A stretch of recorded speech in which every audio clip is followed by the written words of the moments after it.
मुगलिया सल्तनत का विशाल दरबार लगा था। बादशाह अकबर अपने तख्ते ताउस पर विराजमान थे और उनके चारों ओर नवरत्नों सहित कई दरबारी बैठे थे। आज का विषय बल और शक्ति पर केंद्रित था। सभी अपनी अपनी श्रेष्ठता साबित करने में जुटे थे। एक दरबारी, जो खुद एक मशहूर सेनापति था, गर्व से बोला, जहांपनाह, इस दरबार में सबसे बलवान वह है जिसके पास सबसे बड़ी सेना हो। तभी एक धनवान सेठ ने बात काटी, नहीं, सबसे बलवान वह है जो अपने धन के बल पर दुनिया को खरीद सके।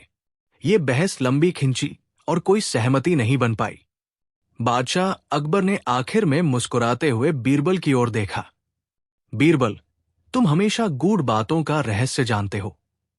बताओ, तुम्हारे अनुसार इस धरती पर और हमारे इस दरबार में सबसे बलवान कौन है? बीरबल ने अदब से झुककर सलाम किया। उनका चेहरा शांत था, लेकिन उनकी आंखों में एक शरारती चमक थी।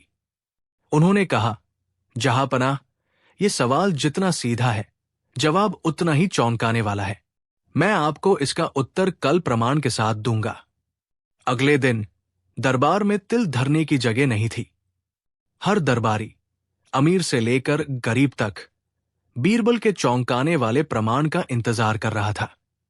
बादशाह अकबर ने अपनी भव्य कुर्सी पर बैठते ही बीरबल की ओर देखा। बीरबल, आज हम बलवान की परिभाषा सुनने के लिए व्याकुल हैं। अपना प्रमाण प्रस्तुत करो। बीरबल ने सिर झुकाया और फिर पीछे मुड़कर दो व्यक्तियों को अंदर आने का इशारा किया। पहला व्यक्ति एक हष्टपुष्ट पहलवान था, जिसकी मूछें ताव खा रही थी और शरीर तेल से चमक रहा था। दूसरा व्यक्ति एक बूढ़ा, कमजोर दिखने वाला किसान था, जिसके हाथ कठोर मेहनत से फटे हुए थे और चेहरे पर धैर्य की गहरी रेखाएं थी। दरबार में चुप्पी छा गई। सबने सोचा पहलवान ही बलवान होगा, लेकिन ये बूढ़ा आदमी कौन है?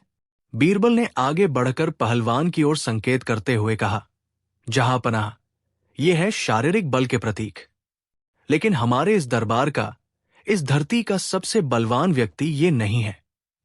उन्होंने फिर बूढ़े किसान की ओर इशारा किया। सबसे बलवान ये है। अकबर ने भौहें चढ़ाई। कैसे? जहांपनाह, बीरबल ने समझाना शुरू किया, पहलवान अपने मांस का स्वामी है, पर किसान जारी रहेगा।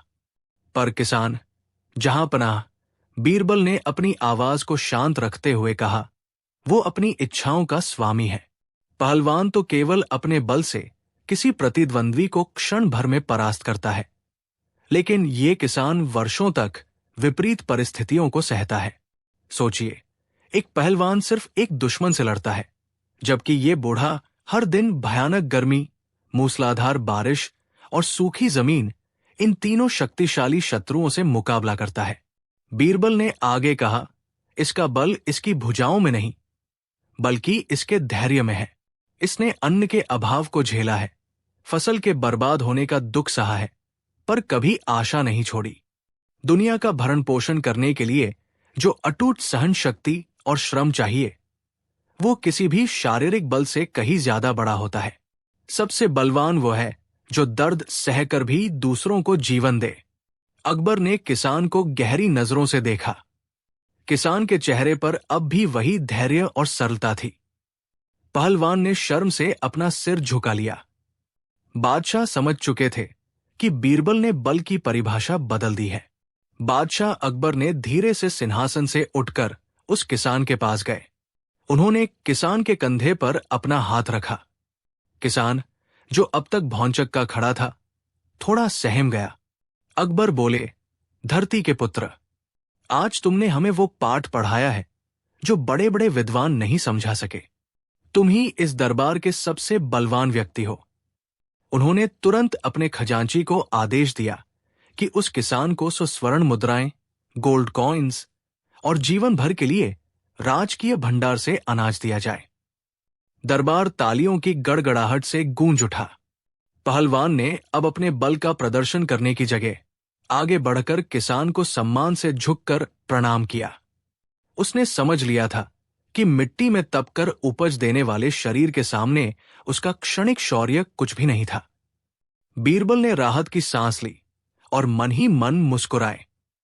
उन्होंने साबित कर दिया था कि बुद्धि और मानवीय मूल्यों का बल तलवार और भुजाओं के बल से हमेशा श्रेष्ठ होता है। दरबार में शांति छा गई। बादशाह अकबर ने गर्व से बीरबल की ओर देखा। बीरबल, उन्होंने कहा, तुमने हमेशा की तरह सत्य को नए आयाम दिए, लेकिन मेरा मूल प्रश्न अभी भी वही है। इन सारे उदाहरणों के बावजूद इस दरबार का सबसे बलवान कौन है? तुमने बल की परिभाषा तो बदल दी, पर उत्तर स्पष्ट नहीं किया। बीरबल ने आगे बढ़कर अदब से झुककर प्रणाम किया।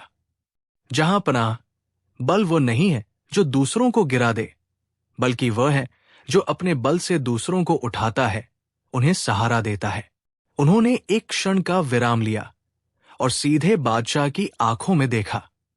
इस पूरे साम्राज्य में सबसे बड़ा बलवान वह है जिसके एक निर्णय से हजारों भूखे पेट भर जाते हैं, जिसके न्याय के सामने हर अन्याय झुक जाता है। वो शक्ति जिसके कारण ये किसान निर्भय होकर अपनी फसल उगाता है। और वो शक्ति, मेरे मालिक, सिर्फ आपके पास है। अकबर का सीना गर्व से फूल उठा। उन्होंने कहा, यानी तुम कहना चाहते हो कि मैं सबसे बलवान हूं? नहीं, जहां पनाह, बीरबल ने मुस्कुराते हुए कहा, आपका न्याय सबसे बलवान है।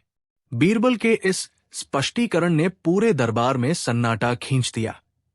शक्तिशाली मनसबदार, जो अपनी तलवारों और बाहुबल पर गर्व कर रहे थे, अब शर्म से आंखें झुकाए खड़े थे। उन्हें एहसास हुआ कि बीरबल ने बल की परिभाषा को शारीरिक सीमाओं से उठाकर शासन के मूलभूत सिद्धांत पर स्थापित कर दिया है। अकबर ने कुछ देर तक बीरबल को निहारा। उनके चेहरे पर अब कोई संदेह नहीं था, केवल गहरी संतुष्टि थी।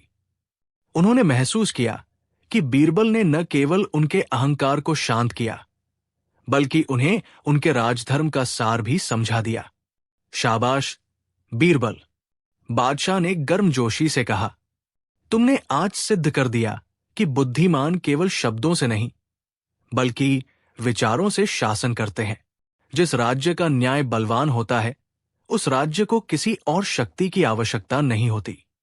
उन्होंने तुरंत कोषाध्यक्ष को बुलाया और आदेश दिया, बीरबल को स्वर्ण मुद्राओं से पुरस्कृत किया जाए, क्योंकि आज दरबार का सबसे बड़ा बलवान सवाल पूछने वाला नहीं, बल्कि सवाल का सही जवाब देने वाला सिद्ध हुआ है। दरबार बीरबल की जय जयकार से गूंज उठा। स्वर्ण मुद्राओं की खनखनाहट के बीच बीरबल ने अत्यंत विनम्रता से सिर झुकाया और कहा, जहांपनाह, ये पुरस्कार केवल मेरी बुद्धि का नहीं, बल्कि आपके न्यायपरायण हृदय का है। बलवान मैं नहीं, बल्कि वो शासन होता है जो प्रजा की बात धैर्य से सुनता है और सत्य को स्वीकारने का साहस रखता है।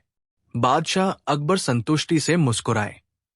उन्होंने कहा, बीरबल, तुम सही कहते हो। एक शासक के लिए सबसे बड़ी शक्ति उसका विवेक होता है, जो उसे सही राह दिखाता है। उन्होंने सभी दरबारियों की ओर देखा और दृढ़ता से घोषणा की, आज से बल की परिभाषा बदल गई है। अब तलवार की धार नहीं, बल्कि न्याय की कलम सबसे बलवान मानी जाएगी। इसके साथ ही दरबार की कार्यवाही समाप्त हुई। दरबारी अपने अपने घरों की ओर चले, लेकिन आज वे केवल एक सभा समाप्त करके नहीं जा रहे थे। वे एक अमूल्य सबक अपने साथ ले जा रहे थे। ये बात पूरे राज्य में फैल गई कि न्याय की तलवार सोने और लोहे दोनों से अधिक धारदार होती है। इस घटना के बाद बादशाह अकबर देर रात तक बीरबल के दिए हुए उत्तर पर मनन करते रहे। उन्हें ये अनुभव हुआ कि बीरबल ने केवल एक पहेली का जवाब नहीं दिया था, बल्कि शासन और नेतृत्व का सार समझा दिया था। अगले दिन सुबह जब बीरबल बादशाह से मिलने उनके निजी कक्ष में पहुंचे, तो अकबर ने उन्हें गले लगा लिया। बीरबल, तुमने मेरी आंखें खोल दी। तुमने सिद्ध किया कि सच्चा बल हृदय और मस्तिष्क में निवास करता है, भुजाओं में नहीं। बीरबल ने विनम्रता से कहा, जहांपनाह, बलवान होना केवल युद्ध जीतना नहीं है, बल्कि ये जानना है कि युद्ध से बचा कैसे जाए। यदि हम विवेक को अपना सबसे बड़ा हथियार बना लें तो राज्य में शांति अपने आप स्थापित हो जाएगी। अकबर ने मुस्कुराते हुए कहा, तुम हमेशा सही होते हो, लेकिन अब तुम्हें एक और चुनौती स्वीकार करनी होगी। तुम्हें सिद्ध करना होगा कि ये विवेक का बल राज्य के सबसे गरीब और कमजोर नागरिक की सुरक्षा कैसे कर सकता है, क्योंकि असली बलवान वही है जो सबसे कमजोर की रक्षा कर सके। बीरबल ने तुरंत इस चुनौती को स्वीकार कर लिया। बीरबल ने चुनौती स्वीकार करते हुए अगले ही दिन की सुबह का समय निश्चित किया। वे दरबार में अकेले नहीं आए। उनके साथ एक बहुत ही साधारण वस्त्र पहने वृद्ध किसान था, जिसकी आंखें भय से भरी थीं और उसके हाथ कांप रहे थे। बीरबल ने किसान को बादशाह के समक्ष खड़ा किया और कहा, जहांपनाह, मैं आपको इस बात का प्रमाण दूंगा कि विवेक कैसे सबसे कमजोर व्यक्ति का सबसे बड़ा कवच बन सकता है। ये व्यक्ति, जिसका नाम गंगाधर है, एक जमींदार के निरंतर उत्पीड़न का शिकार है। जमींदार बलवान है, उसका शरीर विशाल है और उसके पास कई सैनिक हैं, लेकिन गंगाधर के पास केवल सत्य और आपकी न्यायप्रियता का सहारा है। अकबर ने उत्सुकता से उस गरीब किसान की ओर देखा। तो बीरबल, तुम उस जमींदार को यहां कैसे लाओगे जो बल के घमंड में चूर है? बीरबल मुस्कुराए। बलवानों को खींचने के लिए शारीरिक बल नहीं, बल्कि बुद्धिमानी से बिछाया गया जाल चाहिए। मैंने पहले ही एक छोटा सा संदेश उस जमींदार तक पहुंचा दिया है। वो अपनी ताकत पर इतना भरोसा करता है कि आज दोपहर तक वो खुद यहां उपस्थित होगा, ताकि वो ये सिद्ध कर सके कि उसके बल के आगे कोई न्याय नहीं टिक सकता। दोपहर ढलते ही दरबार के मुख्य द्वार पर जोरदार हलचल मच गई। जमींदार मानसिंह, जो अपनी विशाल देह और बाहुबल के घमंड के लिए कुख्यात था, अपने 10 हटे कट्टे अंगरक्षकों के साथ दहाड़ता हुआ अंदर आया। उसके पैरों की धमक से जैसे फर्श भी थर्रा रहा था। उसने सीधे बीरबल की ओर क्रूरता से देखा। वाह, क्या नाटक रचा है तुमने, तुच्छ सेवक! तुमने मुझे चुनौती दी। मानसिंह की आवाज में जहर और घमंड स्पष्ट था। मैं यहां अपनी ताकत का प्रमाण देने आया हूं। मैं दिखाता हूं कि जिसके पास बल होता है उसे किसी कानून की जरूरत नहीं होती और नहीं किसी गरीब किसान की परवाह। बादशाह अकबर ने अपना हाथ उठाया, जिससे तुरंत दरबार में सन्नाटा छा गया। उन्होंने मानसिंह की ओर देखते हुए प्रश्न दोहराया, मानसिंह, आज की चुनौती केवल बाहुबल की नहीं है। आज प्रश्न यह है कि इस दरबार में और इस पूरी प्रजा में सबसे बलवान व्यक्ति कौन है? सभी की नजरें बीरबल पर टिक गई, जो शांत खड़े थे। बीरबल ने विनम्रता से सिर झुकाया और बोले, जहांपनाह, अगर आपकी आज्ञा हो तो मैं आपके इस प्रश्न का चौंकाने वाला उत्तर दूं। जी अवश्य बीरबल। बादशाह अकबर ने अपनी दाढ़ी पर हाथ फेरते हुए सहमति दी।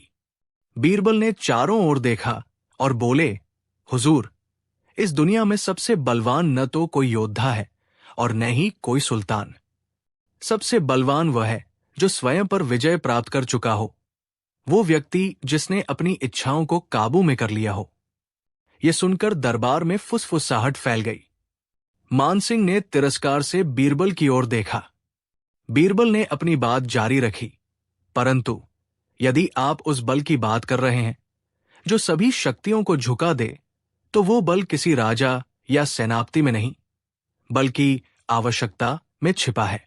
ये बल उस गरीब किसान के पास है जिसके पास खाने को अन्न नहीं है, जिसका धीरज टूटता नहीं।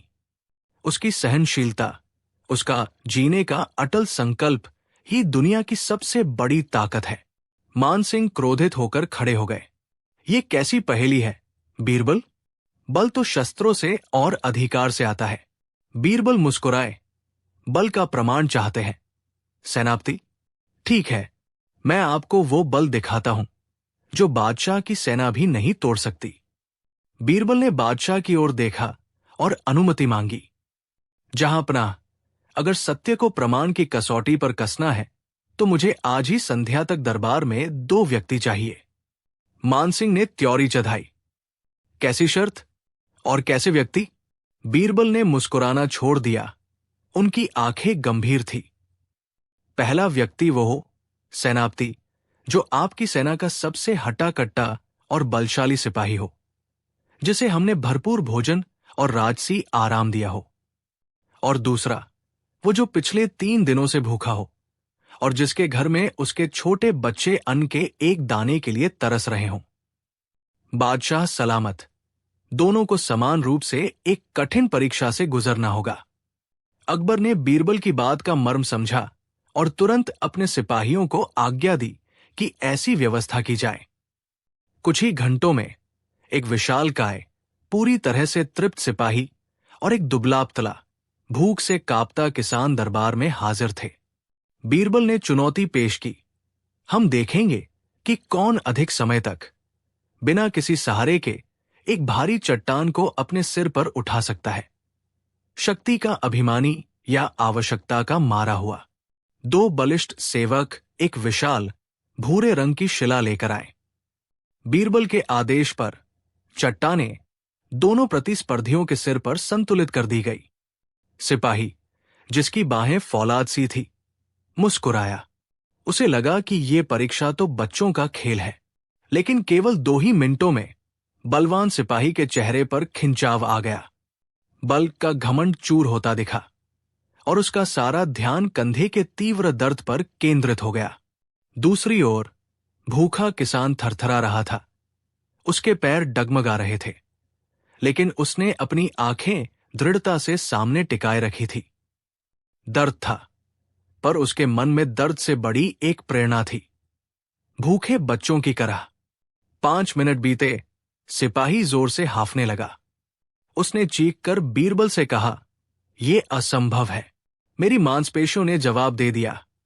तभी उसकी भुजाएं जवाब दे गई और भारी चट्टान जमीन पर धड़ाम से गिरी। दरबार के सभी लोग अचंभित थे। किसान अभी भी कांपते हुए ही सही चट्टान संभाले खड़ा था। 10 मिनट बीत गए। बीरबल ने संकेत दिया और तुरंत सिपाहियों ने किसान के सिर से पत्थर हटा दिया। किसान तुरंत जमीन पर गिर पड़ा, लेकिन उसके चेहरे पर एक अजीब सी जीत की शांति थी। अकबर ने विस्मय से पूछा, ये कैसे हुआ बीरबल? एक बलवान योद्धा इतनी जल्दी हार गया, और ये दुबला-पतला आदमी। बीरबल ने सम्मानपूर्वक सिर झुकाया, लेकिन उनकी आवाज में हमेशा की तरह दृढ़ता थी। जहांपनाह, बल की परिभाषा केवल भुजाओं की मोटाई में नहीं होती। मैंने ये प्रतियोगिता ये जानने के लिए रखी थी कि कौन सा बल सबसे भारी है, अहंकार का बल या आवश्यकता का बल। उन्होंने पहले लज्जित खड़े योद्धा की ओर संकेत किया। हुजूर, सिपाही का बल प्रदर्शन के लिए था। वो जीतना चाहता था ताकि उसका यश बढ़े। जैसे ही उसकी मांसपेशियों ने जवाब दिया, उसने हार मान ली। उसके पीछे कोई बड़ी प्रेरणा नहीं थी। फिर उन्होंने किसान की ओर देखा, परंतु इस दुबले-पतले किसान के सिर पर केवल पत्थर नहीं था, बल्कि इसके बच्चों की भूख का बोझ था। 10 मिनट तक ये चट्टान इसलिए टिकी रही क्योंकि वह जानता था कि इस जीत से उसके घर का चूल्हा जलेगा। बीरबल ने निष्कर्ष दिया, दुनिया में सबसे बड़ी प्रेरणा कर्तव्य और आवश्यकता की होती है। इसीलिए दरबार का सबसे बलवान व्यक्ति वो नहीं है जिसके पास सबसे मोटी मांसपेशियां है, बल्कि वह है जिसके पास सबसे बड़ी इच्छा शक्ति और सबसे गहरा कारण है। वो बल इस किसान के पास था। बादशाह अकबर स्तब्ध रह गए। उनके चेहरे पर गहन चिंतन के भाव थे। उन्होंने धीरे से सिर हिलाया और एक लंबी सांस ली। बीरबल, तुम एक बार फिर सही साबित हुए। बल केवल शारीरिक नहीं होता, बल प्रेरणा से आता है। उन्होंने अपने सिंहासन से उठकर उस किसान की ओर देखा, जिसने अभी भी सम्मान में सिर झुका रखा था। इस किसान को तत्काल दरबार का बलवान घोषित किया जाए।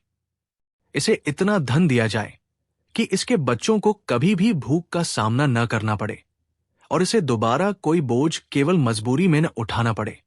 पूरे दरबार में सन्नाटा टूट चुका था और अब हर जगह बीरबल की बुद्धिमत्ता की प्रशंसा हो रही थी।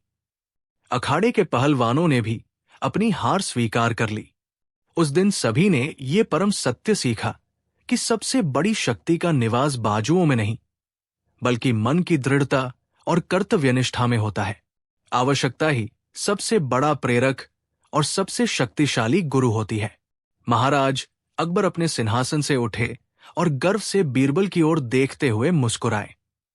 उन्होंने आगे बढ़कर बीरबल की पीठ थपथपाई और कहा, बीरबल, तुमने एक बार फिर ये सिद्ध कर दिया कि तुम्हारे जैसा रत्न इस दुनिया में कोई दूसरा नहीं। तुम केवल मेरे नवरत्नों में से एक नहीं, बल्कि मेरी बुद्धि के प्रकाश स्तंभ हो। पूरा दरबार महाराज अकबर की जय और बीरबल की जय के नारों से गूंज उठा। उधर वो किसान, जिसे कुछ पल पहले अपमानित महसूस हो रहा था, अब खुशी के मारे अपनी आंखों के आंसू रोक नहीं पा रहा था। उसने आगे बढ़कर सम्राट और बीरबल के चरणों में अपना सिर झुका दिया। अकबर ने तुरंत शाही खजांची को आदेश दिया कि किसान को न केवल घोषणा के अनुरूप धन दिया जाए, बल्कि उसे दरबार के सम्माननीय सदस्यों में शामिल किया जाए। उन्होंने कहा कि आज से ये दिन सिर्फ शक्ति की परीक्षा के लिए नहीं, बल्कि कर्तव्यनिष्ठा और मानवता की विजय के रूप में भी याद किया जाएगा। उस दिन से दरबार के बलवानों ने भी ये समझ लिया कि असली बल वह है जो असहाय को सहारा दे, न कि वो जो केवल अखाड़े में दिखाया जाए। सम्राट अकबर ने बीरबल की ओर गहन संतुष्टि से देखा। उन्होंने अपना भारी मुकुट थोड़ा समायोजित किया और गंभीर स्वर में कहा, बीरबल, तुम्हारा न्याय अद्भुत है। तुमने सिद्ध कर दिया कि शारीरिक शक्ति क्षणभंगुर होती है, किंतु कर्तव्यनिष्ठा से उपजा बल शाश्वत है। उस दिन के बाद बलवान शब्द का अर्थ दरबार में सदा के लिए बदल गया। अब अखाड़े के योद्धाओं की प्रशंसा से कहीं अधिक सम्मान उन लोगों को दिया जाता था जो अपनी बुद्धि, ईमानदारी और प्रजा के प्रति समर्पण का परिचय देते थे। वो किसान, जिसे कर्तव्यनिष्ठ बलवान का नया पद मिला था, जीवन भर शाही सम्मान और सुविधाओं के साथ रहा। बीरबल के इस विचार ने न केवल दरबार का माहौल बदला, बल्कि साम्राज्य के दूर दराज के क्षेत्रों में भी ये संदेश पहुंचा दिया कि अकबर के शासन में असली शक्ति न्याय और मानवता की सेवा में निहित है। अकबर ने गर्व से दरबारियों को संबोधित करते हुए कहा कि बीरबल की बुद्धिमत्ता ही उनके साम्राज्य का सबसे बड़ा बल है, जिसके आगे विश्व की कोई भी सेना टिक नहीं सकती। बीरबल के इस निर्णय का गहरा असर हुआ। जहां कुछ दरबारी जो अपनी सैन्य शक्ति पर इतराते थे, वे थोड़े असहज हुए, वहीं आम जनता के बीच अकबर के न्याय और बीरबल की बुद्धिमत्ता के चर्चे और भी बढ़ गए। अब हर किसान और कारीगर अपने काम को केवल पेट भरने का साधन नहीं, बल्कि साम्राज्य का आधार मानने लगा। बादशाह अकबर ने बीरबल को गले लगाया और कहा, बीरबल, तुम सदा ही मेरे विचारों को ऐसी दिशा देते हो जिसकी कल्पना मैं नहीं कर सकता। लेकिन अब मुझे बताओ, तुम्हारे हिसाब से बलवान होने का अंतिम सत्य क्या है? बीरबल ने झुककर उत्तर दिया, जहांपनाह, बलवान होना युद्ध जीतने या ऊंचे पद पर बैठने में नहीं है। सबसे बलवान वह है जो अपनी दुर्बलताओं पर विजय प्राप्त कर लेता है और जो दूसरों को न्याय और करुणा के मार्ग पर चलने की प्रेरणा देता है। इसीलिए एक विचारवान व्यक्ति का मस्तिष्क ही किसी भी विशाल सेना से अधिक शक्तिशाली होता है। बादशाह अकबर कुछ देर के लिए मौन हो गए। उनके चेहरे पर एक अद्भुत शांति और गहन चिंतन के भाव थे। उन्होंने अपनी गद्दी से नीचे उतरकर बीरबल के कंधे पर हाथ रखा। बीरबल, उन्होंने शांत लेकिन दृढ़ स्वर में कहा, तुमने हमारे दरबार में चल रही बलवान होने की परिभाषा को सदा के लिए बदल दिया है। वे सभी सैनिक, सेनापति और पहलवान केवल बाहरी शक्ति की बात कर रहे थे, जिसे समय नष्ट कर देता है, लेकिन तुमने हमें आंतरिक शक्ति से परिचित कराया। दरबार में मौजूद सभी दरबारी, जो अब तक बीरबल की बातों को केवल दार्शनिक तर्क मान रहे थे, अब सम्राट की गंभीर स्वीकृति देखकर चकित रह गए। अकबर ने आगे कहा, इसलिए मैं आज ये घोषणा करता हूं कि मेरे दरबार का सबसे बलवान व्यक्ति वो नहीं है जो सबसे बड़ी तलवार उठाता है, बल्कि वह है जो अपनी दुर्बलताओं पर सबसे अधिक विजय प्राप्त करता है और जो ज्ञान के प्रकाश से न्याय का मार्ग प्रशस्त करता है। उन्होंने मुस्कुराते हुए कहा, और इस कसौटी पर बीरबल तुम स्वयं ही सर्वश्रेष्ठ सिद्ध होते हो। यह सुनकर पूरा दरबार बीरबल के सम्मान में झुक गया।